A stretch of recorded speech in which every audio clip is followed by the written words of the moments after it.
jiwa kita udah tenang atau belum. Itu yang bisa menjawab kita sendiri. Karena orang-orang yang beriman seperti seorang muslim ini, orang yang sudah bisa menjalankan sholat 5 waktu, itu boleh dikatakan orang yang hatinya tenang. Orang merusuk, hidupnya sudah semeleh. Menurut orang Jawa itu sudah semeleh, orang neko-neko. Apabila diberikan musibah, kita bersabar dan tetap bertawakal kepada Allah. Di antara tanda-tanda orang yang jiwanya tenang, hatinya tenang, secara garis besar demikian. Akan tetapi penting bagi kita memahami apa yang sudah dikonsepkan di dalam Al-Quranul Karim tentang bagaimana kita membentuk atau menggapai jiwa atau batin atau hati yang tenang. Al-Fajr ya. Al-Fajr ayat ke berapa itu? 27 sampai 30. Jadi yang pertama sekali di dalam Al-Quranul Karim surat Ar-Ra'd, alladzina amanu wa tatma'innu qulubuhum bi dzikrillah. Ala bi dzikrillah tatma'innul qulub. Jadi Allah menyampaikan kepada kita melalui zikir. Orang yang tenang hatinya, orang yang tenang jiwanya itu selalu berzikir, mengingat kepada Allah. Di dalam ayat ini yang artinya yaitu orang-orang yang beriman dan hati mereka menjadi tentram dengan mengingat Allah. Hati yang puas lagi diridhoinya, fadkhuli fi ibadi, maka masuklah ke dalam jamaah hamba-hambaku. Wadkhuli jannati, dan masuklah ke dalam surgaku. Yang dimaksud dengan fadkhuli fi ibadi, ya bersama hamba-hamba Allah yang lain yang beriman dan yang bertakwa. Jadi kalau berbusu itu 7 Jadi berkumpulah seperti majelis taklim ini adalah termasuk fadkhuli fi ibadi. Masuklah dengan atau bergabunglah orang-orang yang selalu mengabdikan dirinya kepada Allah. Maka ketika hamba-hamba Allah yang bertaklim itu adalah orang yang memang mempunyai keinginan masuk ke dalam surga. Orang yang senang ngaji itu hatinya tenang. Orang merusuk. Maka itu akan menjadi modal kekuatan. Jadi nawa itu kita akan menjadi kekuatan fisik dan jiwa. Sendiri kan konten jamaah saudara-saudara kita yang sedang haji. Orang yang berangkatnya itu pakai kursi roda, bisa di sana itu bisa jalan kaki, nggak usah pakai kursi roda. Kenapa? Ada kekuatan iman dan kekuatan jiwa, kekuatan hati yang muncul jiwa. Dan ini tidak hanya terkait dengan kondisi emosional manusia, tetapi juga spiritual dan mentalnya. Maka orang-orang yang akan menjadi kuat ketika mentalnya teruji dalam kehidupan. Menyatakan bahwa dia menurunkan ketenangan dalam hati orang-orang beriman. Jadi yang membuat orang itu tenang siapa? Allah Subhanahu wa Ta'ala. Maka tinggal diri kita mengendalikan nafsu. Karena di dalam diri kita ada nafsul ammarah, nafsul lawamah, dan nafsul mutmainnah yang tenang. Amarah yang letup-letup sering mesu-mesu. Lawamah itu ya kadang mesu, kadang orang. Terus dengan itu. Tetapi nafsul mutmainnah yang diinginkan oleh Allah Subhanahu wa Ta'ala. Supaya hatinya tenang, sering berkumpul dengan orang-orang yang baik, orang-orang yang soleh. Bila kabar gembira kepada orang-orang yang beriman dan beramal soleh, di situ ada. Bukan beriman roh, tetapi beramal soleh. Beramal soleh itu di dalam penjelasan para ahli tafsir Al-Quran maupun hadis, beriman dan bertakwa. Di ayat yang ke-25 Al-Baqarah tadi, berilah kabar gembira kepada orang-orang yang beriman dan beramal soleh, akan dimasukkan ke dalam surga yang di bawahnya mengalir sungai-sungai. Suatu yang sungai-sungai. Alam dzikrillah tatma'innul qulub. Orang-orang yang beriman dan hati yang mereka menjadi tentram dengan mengingat Allah, hanya dengan mengingat Allah hati menjadi tentram. Jadi anak di YouTube itu yang ketika tertimpa runtuhan akibat bom itu, anak kecil masih minta berdialog dengan ibunya dan meninggal dunia, mudah-mudahan panjang umurnya gitu. Di sana mudah-mudahan ulama rusikum minha min samawati rizqan qalu hadzal ladzi rusiqna min qablu wa utubihi mutasabbi. Kemudian walahum fiha azwajun mutahharatun. Mereka itu semua juga akan diberikan jodoh yang bersih, yang suci. Pasangan-pasangan yang suci. Walaupun ada yang menafsirkan istri-istri yang suci. Maksud ada suami-suami yang suci.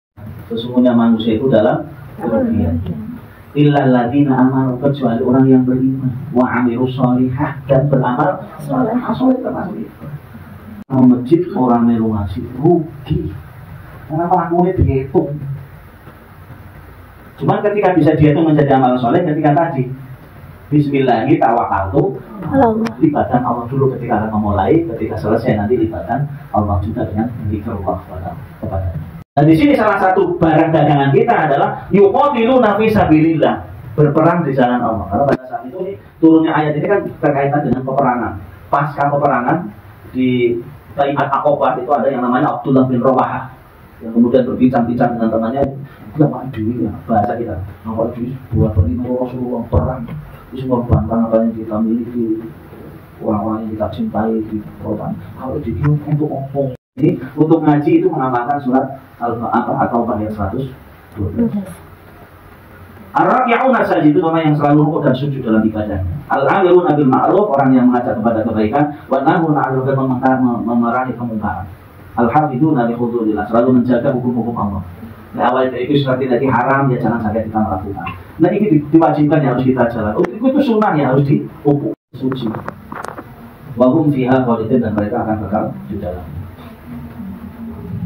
Terusnya yang keempat, bersabar dan bertawakal kepada Allah Subhanahu wa Ta'ala dalam menghadapi berbagai macam tantangan dan masalah hidup.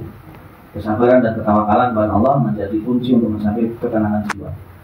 Ini pasrah kepada Allah SWT. Maka ada rukun iman yang keenam. Apa? Kelompok warna-warni itu yang mewarnai siapa? Ya Allah Subhanahu wa Ta'ala. Tidak mungkin dicek manusia. Itu semua kekuasaan. Tinggal nanti mau warna itu kelompok keriting. Bukan Allah, sebenarnya Allah menyukai orang-orang yang bertawakal kepada Allah. Permasalahan apapun ya harus disikapi dengan sabar dan tawakal kepada Allah. Urusan pribadi, urusan keluarga, urusan pekerjaan. Kalau kita sudah punya bekal ilmunya itu akan enak hidupnya. Kalau masalah, kalau bisa dirangkumi masalah ya dimusyawarahkan. Hidupnya kan. Jadi rezeki sudah diatur oleh Allah, kehidupan kita sudah diatur oleh Allah. Dengan kita menjalaninya secara kauniyah. Karena di dalam kehidupan sehari-hari kita masih bisa ditolong orang.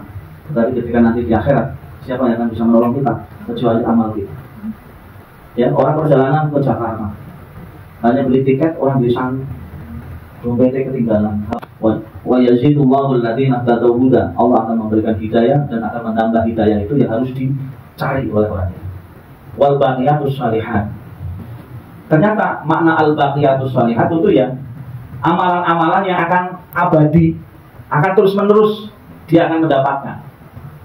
Al baqiyatus shalihat. Nah, insya Allah ya, ada 3 amalan itu ya. Anak yang soleh, kemudian ilmu yang bermanfaat, kemudian sedekah jariah kita. Itu diantaranya. Walaupun al-baqiyatus shalihat menurut Quraisy ya, pembuat tafsir Al-Misbah itu ya termasuk rukun Islam itu al-baqiyatus shalihat. Kemudian rukun Islam itu sholat, puasa, zakat, haji, dan yang juga yang bersifat ibadah yang ghairu mahdoh. Selain ibadah inti itu tadi, sholat, puasa, zakat, dan haji. Itu termasuk amal soleh. Dosa dan maksiat itu di samping mendekatkan diri kepada Allah juga merupakan kunci mencapai ketenangan. Orang dia masalah boleh tidak punya masalah. Ini memberikan sesuatu yang tidak menyenangkan hati kita, maaf, selesai. Maafkan dengan tulus. Ketika lewat kita tidak ada masalah lagi. Tetapi kalau dimaafkan, lewat di depan rumah kita melengos itu, mesum. Kayaknya dong, kalau juga ada waktu ganjil gitu.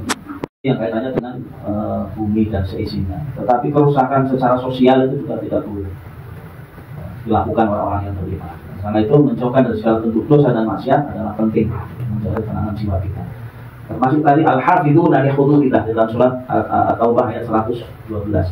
Menjaga hukum-hukum Allah supaya kita menjadi tenang, tidak melakukan perbuatan dosa. Bahkan karena saking cintanya, apa yang dia nggak ucapkan kita udah tahu. Karena saking dekatnya, karena saking cintanya. Jadi orang kalau tidak ada rasa cinta sama sekali akan menjadi akrab. Meningkatkan kesehatan mental dan spiritual jelas. Ketenangan jiwa yang dicapai melalui iman, zikir, ibadah, dan kesabaran akan berdampak positif pada kesehatan mental dan spiritual kita. Kita akan merasa lebih tenang, damai, dan bahagia dalam menjalani kehidupan. Apalagi sekarang ada